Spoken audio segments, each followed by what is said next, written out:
Hey runners, before your next run, let's try this 2-minute body scan. These 5 tests can help you figure out if you're ready to perform or if you're heading towards pain. Let's start with your ankles.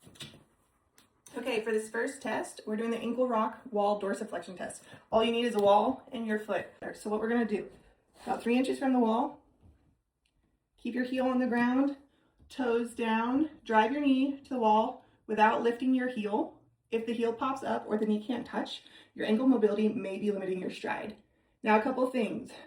You want to be a little heavy in the heel so it doesn't pop up. You want your knee to track over the second and third toe, and you want to do it nice and slow and controlled. So try to track that knee to the wall. And if you can get there without your heel popping up, you're probably good to go. But if you're going down there and your heel starts to come up like this, that could be an indicator that you're having a problem. If you are going down and your knee can't track in front of that second and third toe and it starts to go inward, just so you can see that a little better. If it starts to go this way, that could be a problem. And also, if you're doing it in your, if your arch collapses inward, which can also make your knee go in. So you're going down, whoop, arch goes in, that could be another fault that you're having that throws off your biomechanics. Show you what I meant before with the knee going in. Toes going forward.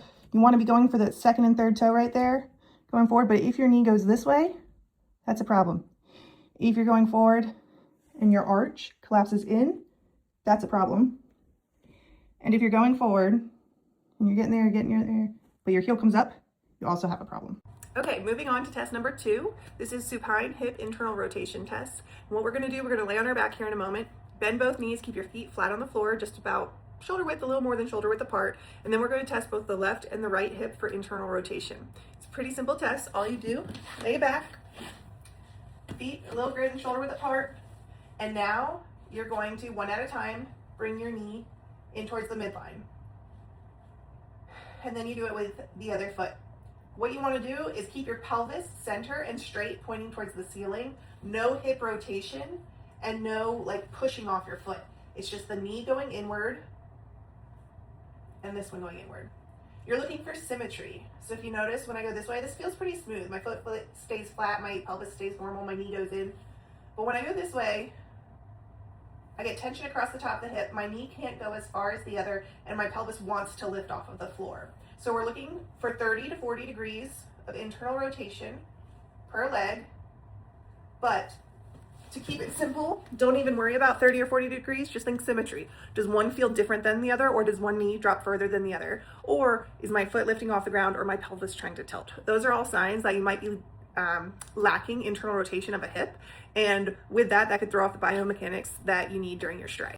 Next up, we have the thoracic rotation test. This is pretty simple. You get on your hands and knees into a quadruped position, and all you're gonna do is place one hand behind your head and try to twist your torso and your elbow up towards the ceiling. And then you'll do the same on the other side. Twist your torso and elbow up towards the ceiling. A couple things before we start. You're gonna wanna make sure you're not just using your shoulder to reach for the ceiling, and you wanna stay locked in. Think your body is in a barrel. You're not gonna rotate from the low back. You're not gonna shift your weight into a hip. You wanna stay as straight as possible, belly button towards spine, and facing the floor, arm behind your head, and only rotate like your mid back and your rib cage. And you'll notice, we're gonna check for symmetry.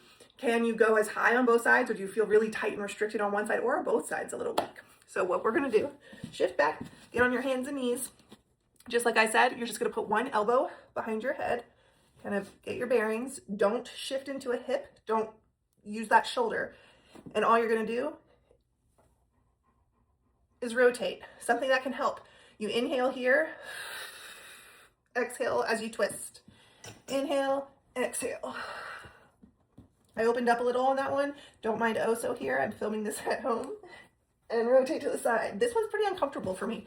I can't lift as high and right into my lat. Oso, go away. I get some pain down the rib cage. This is Oso, by the way. Oso, say hi. All right, go play. Now, an alternate version you can do to check for thoracic rotation, if you felt like you had a lot of trouble holding your position in that barrel or in that line, we can lock out your low back so that you can't rotate through the pelvis. So the way that you would do this, instead of being in the quadruped, you're gonna sit back on your heels, get low, put your elbow on the ground, one arm behind the head, and only rotate here. And then only rotate here. You can see it's interesting. Now that I locked out my low back, I can hardly rotate on that right, where the left is still limited. But before, I must have been compensating or cheating a little bit because I was able to go a lot further the first time on my right side. So that's where, whether it's you testing these two different ones at home or seeing a clinician, we can break down where compensation might be coming, because your body will find ways to allow you to move, but they might not be the most efficient ways. So try this at home, see how it goes. All right, next we have single leg balance test. This is pretty self-explanatory and pretty simple, but there's a couple things I want you to look out for. First, find a corner in your home in case your balance is poor. It will catch you if you fall. Second, when you stand on one foot, I want you to stay upright and not sag into a hip. The point is to stand on one foot and keep your hips level, your feet balanced, and just hold it for 10 seconds. So find yourself in a corner, choose a foot, stand on one foot, and balance. 1, 2, 3, 4, 5, 6, 7, 8, 9, 10. Good, nice and stable. Now try the opposite foot. Same thing. Get your bearings. 1, 2, 3, 4, 5, 6, 7, 8, 9, 10. A couple things to look for with this. If you're standing and your arch or your ankle is wobbling a lot, if you're falling into a hip, if your arms are flailing a lot, these are a couple of signs that would tell you this might need further evaluation, whether it's a balance issue, whether it's an old ankle injury, whether it's a hip stability problem, or whether it's a core vestibular cerebellar problem. These are all things that a clinician can help decipher for you, but all of these things can factor into your stride and your performance when you're running. Okay, we've made it to the last test. This is the lunge reach test. It's to 1, check the flexibility of your hip flexor, 2, check the engagement of your core, and 3, see if they work together. It's pretty simple. You will be in a half kneeling lunge. So choose a knee, stick a foot out in front of you. From this position, you're going to place your arms overhead. But what you're going to make sure you don't do, don't want to stick a hip out to the side, and you don't want to stick your butt back. You want to keep your butt with you, tilt that pelvis forward. Think of your rib cage and your pubic bone zipping up to your belly button. From this position, you will rock your hips forward into a stretch. This feels pretty good on this side. I'm keeping my back flat. I'm not arching up and I'm not feeling any low back pain, just a gentle stretch in the front of this hip. Come back forward. Switch legs. Place your foot out in front. Again, don't lean into a hip. Arms overhead, tuck the pelvis, zip it up, and lean forward. Pretty simple. You also, with this move, you get a little bit of ankle dorsiflexion as well. So if you struggled with some ankle dorsiflexion in the first test, you could use this as an exercise if you go past into the ankle rock. But for this test purpose, we're just checking the hip. With this, going back to me mentioning not letting your hips tilt back or sticking your butt out, you want to keep a neutral spine and a core engagement. So when you're in this position from the side, arms overhead, a lot of people have a tendency to stick their butt out, their core goes forward, and then they're like, oh, I have all this range of motion. This isn't a stretch, I don't need this. No, that's not true, you're not doing it right.